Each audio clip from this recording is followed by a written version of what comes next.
Markets have got you down. I know, friends. I know. Red monthly candles. This is what it is. Look, we are now continuing our plight into the rest of the banana zone, which is meant to be happening right now. Hello, Mr. Banana Zone, come out. So it's actually, friends, it's not, oh man, this is not looking like a banana, friends. This is looking like a very floppy, wet noodle. Like you had a cold shower, came out, you're like, uh-oh. Hey, it gets better from here, I promise. Don't leave. Hey, I paid you to stay. So we've got 3 red monthly candles here. 1, 2, 3. Okay, and now September being the worst month of all in crypto, friends. Like September is the worst. It literally is the worst month. 8 out of 11 months have been red for September. Not saying it's going to get bad or anything. You don't know. Sometimes you can finish up the plus 2% like we did last year. Remember, this was September last year. Everyone thought it was game over, including all of us. And we finished like plus 4%. Man, that's all you can do. So hopefully it gets better. We'll see. Now, the overall theme of this month is it's going to be the macro, friends. I can feel it. I can feel it in my nipples. I can feel it in my elbows. I can even feel it in my knees. Macro it's going to take over everything. Why? We have a theme. Everybody is scared about the recession, otherwise known as recession, that is going to come. And they want to know, hey, is the Fed going to cut by 50 basis points, which means it's all over, or they're only going to cut by 25 basis points, which means statistically it goes good. Now, this is the overlay chart. You have the blue line in the background. That's actually Bitcoin. The candles are the S&P 500. But man, you've seen this S&P 500 go up this, man. Like you don't look like you're worried about a recession, bro. You're actually cranking hard. Okay, so that's coming up here. Now, the yellow line that's the interest rate. And we have US jobs coming out this Friday, friends. It's probably the most important data now. So a lot of people are going to get confused. They're going to be thinking about that inflation disappearing from the news, wondering like, why isn't anybody talking about inflation anymore? Yeah, man, because the whole thing's rigged, friends. The inflation data, they rig it, man. They rig it. It's a rate of inflation. The price went up 400% anyway. Now it goes up 1% every year. Congratulations, you just got robbed, you see? So it's kind of like, oh, I rob you on Monday, but then I don't rob you Tuesday to Friday. And I tell you, hey, man, stop being so fuddy. You were only robbed on Monday, okay? On Friday, you weren't robbed, see? And then you say, no, but I've still lost all my money. It's exactly what it is like in here, in our macro world, especially when it comes to the inflation. Now, that data, friends, coming out this Friday, that's US jobs. That's going to have a big say to everything because, remember, the unemployment rate is starting to tick up.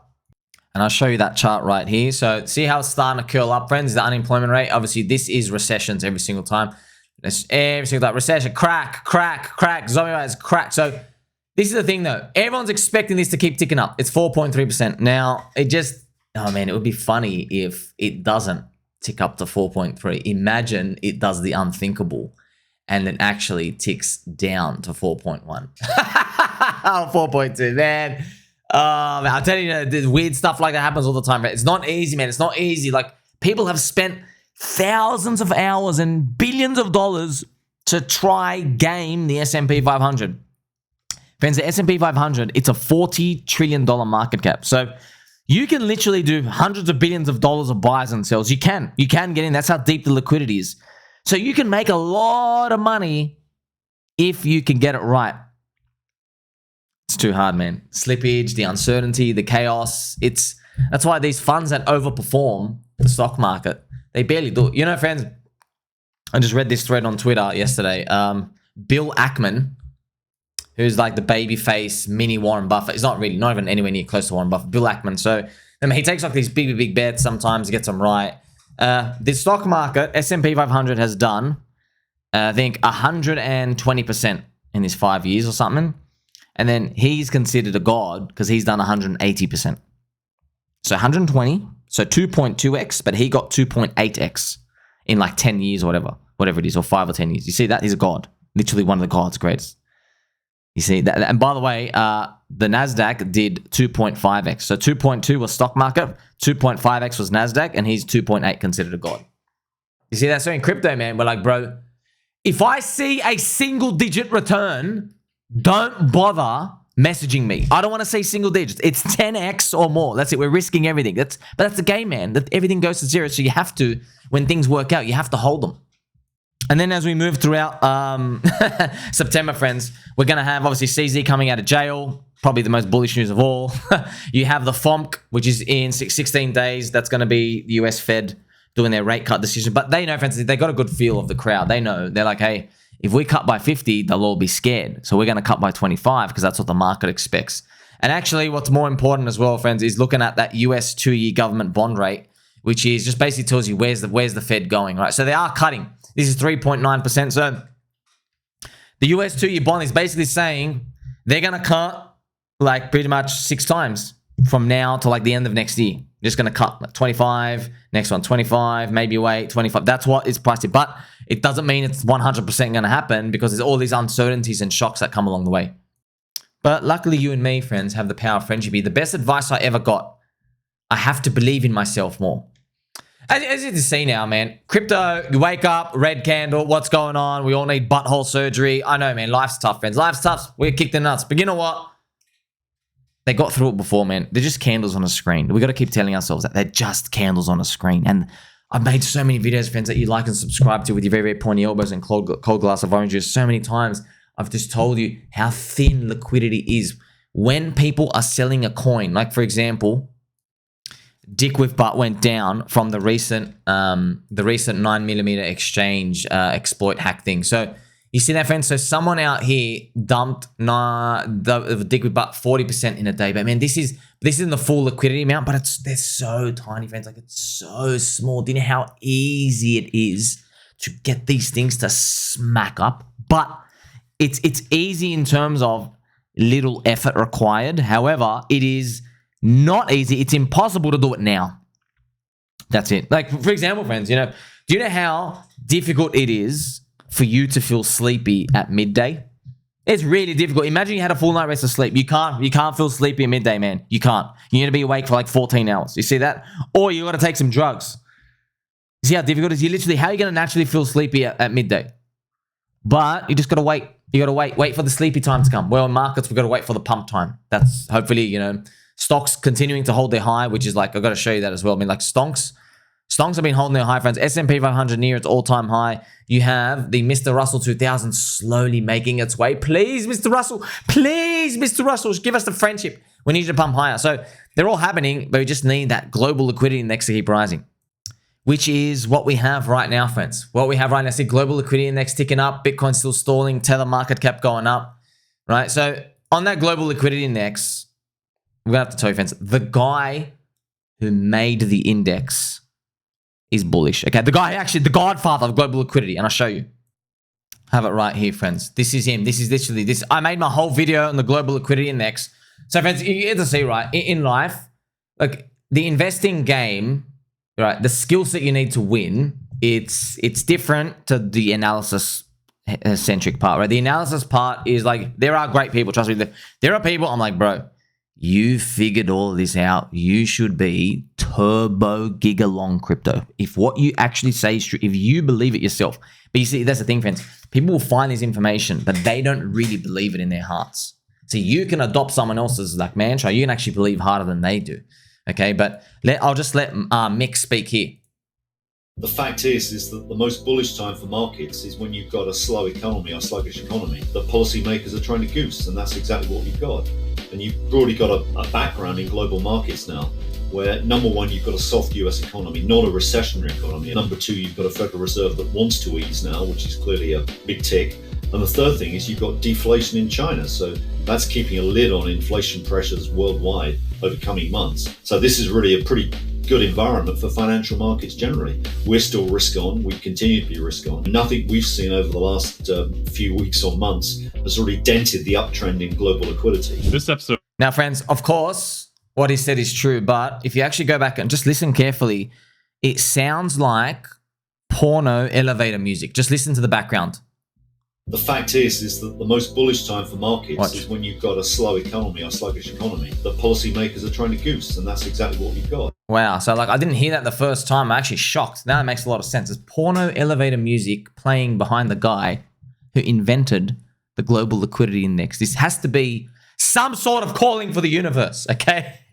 Now, Mick here, Mick Howell, he's been done these diagrams. It's kind of amazing how this guy just comes out, because he's got like nice British accent. He comes out and goes, oh yeah, they just do this. And then the do this part is they push a button, they print money, they do this obfuscation, the population gets poor, they funnel wherever they need it. Deep state, politicians control all this other stuff. And he's like, oh yeah, and then markets go up. The markets.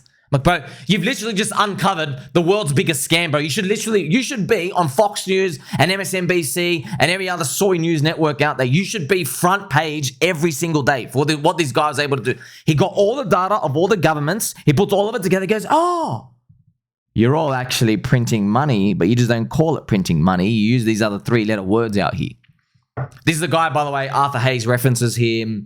Raoul Pal, by the way, friends. Raoul Pal's whole business of the banana zone. You know Raoul's big banana? Whee! Okay?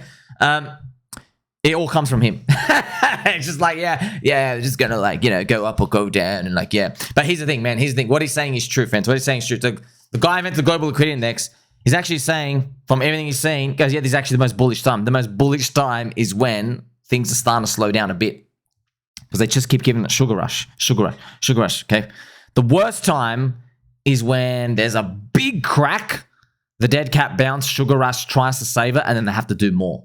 That's actually how every recession, imagine in your mind, S&P 500 rolls down hard, then they try to do the dead cat bounce stuff. They go, oh, we're going to cut rates by 50 basis points, and everything's going to be fine. And then they try the psyops. They go, don't worry, this news event is temporary. The central bankers come out. Ben Bernanke comes out. He says, don't worry, this subprime crisis, the GFC 2008, that is totally under control. Then the big mammoth comes, okay? So see what I mean? That's a different time to what we're seeing now. I know it sounds crazy, just dare I say, but I'm being truthfully honest. What we're seeing now is we think something bad's happening, but actually the data says we're just slowing down a bit.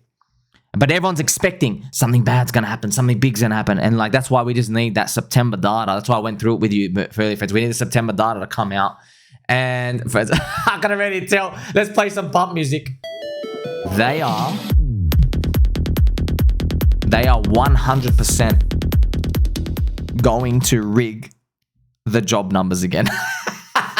100, friends, if you were the government right now and you knew there were millions of people out there worried about a recession, they're looking at the SARM rule, they're like, oh, this unemployment's going to tick up and recession's coming, wouldn't you do some big rigging right now? Golly gee, maybe you've got a US election coming, right? Interesting, okay? So don't forget, man, Michael Howell, friends, he studied every central bank Ponzi in history and their balance sheets. He knows their game plan and how it works. I've made many videos about him and how their fiat Ponzi works. His conclusion about markets, he will shock you. He's bullish, okay? So he's actually bullish. He's like, oh yeah, China's got deflation because he knows, friends, you know that global liquidity index, which I'll just show you right now. It's so beautiful. By the way, shout out to Kevin Svenson. I did not know, sir. I watched one of your videos. He was the guy, he actually put this indicator in to TradingView as an indicator. Bro, thank you so much. It gives me hope. Hope that there are good people out there, okay? So this is the global liquidity index, friends. And if you go to the settings, you can actually see all the inputs. Look at this. You've got the Treasury General account. That's the funniest part. Oh, it's called the TGA now. The Treasury General account. It's literally free. It's a Microsoft Excel database, okay? It's literally one column, one little row, friends. You know, it's row A1. And then next to it is row A2, whatever it is, the column A, the cell A2. So you see what I mean? Oh, just moving digits around. Next thing, friends, reserve repo, European Central Bank, People's Bank. Now, friends, you know, China's GDP, man, it's enormous. China's like, what, 20% of the world now? I think Americana's like maybe 40%, or maybe it's inverted, whatever it is. It's starting to get big because they're growing. The GDPs keep growing. So they're a big part of it. So their deflation, it's starting to correlate their money printing higher to boost up the rest of the world. It's starting to happen more. Obviously, it's not as powerful as the US knockout punch that it does with the money printing, but it's getting there. Also, shout out to Access Alive, bring on the liquidity, and Levi. Levi says, nice. I see people interview him. Those who have a YouTube channel. Yeah, bro, Levi, as you see, there's a lot of boomers out here. Like, I don't have a suit, right? Everyone's making a joke saying I look like a twink in this shirt. It's my gym shirt, friends. It's my gym shirt. They're $8 from Kmart. Best deal ever. But I don't tell everyone that because I keep running out of sites. $8. Okay, you see these friends? They don't listen to guys like us. They're not like in the YouTube world. They're out in like, you know, what's your institution? And like, oh, you got a water cooler? I don't have a water cooler, bro. It's called the tap.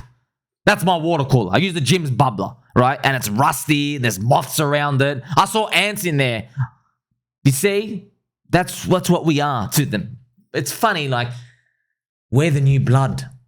We believe in their stuff more than them. You know, it's true, by the way. I'm not exaggerating. Because think about it.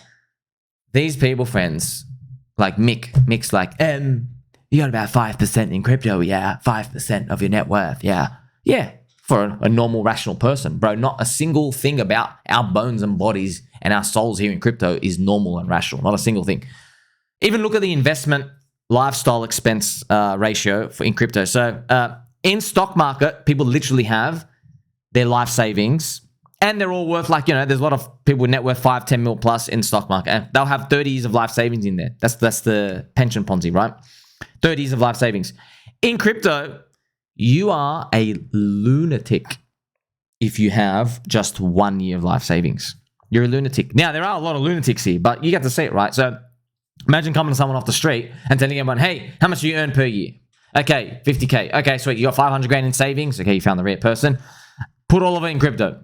They'll say, no way in hell. That's so risky. That's 10 years. Or even 50 grand. For some of them, it's 50 grand. Put all 50 grand in crypto.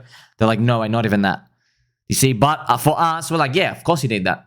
Because your output, right, of the growth is going to be enormous. But that's because we believe in it. They don't really believe. But still, this information is very useful. It is very useful just to know that the guy who made the global liquidity index is bullish. He's seen all the data. He's like, oh yeah, that's this is risk on. I've seen it time and time again. Now, in that general nutshell, friends, remember, money printer, that central bank balance sheet, it expands. With their accounts get bigger, it moves to the collateral, all the numbers just go up and eventually funnels into stocks and crypto. That's why we're waiting for the Russell 2000. That's the final key piece, the Russell 2000. That's why we're thinking about a scenario. What would make Mr. Russell, what would make it actually rise up and travel above right now into the pump zone? Okay, what would actually do it? Let's actually have a look at Mr. Russell here.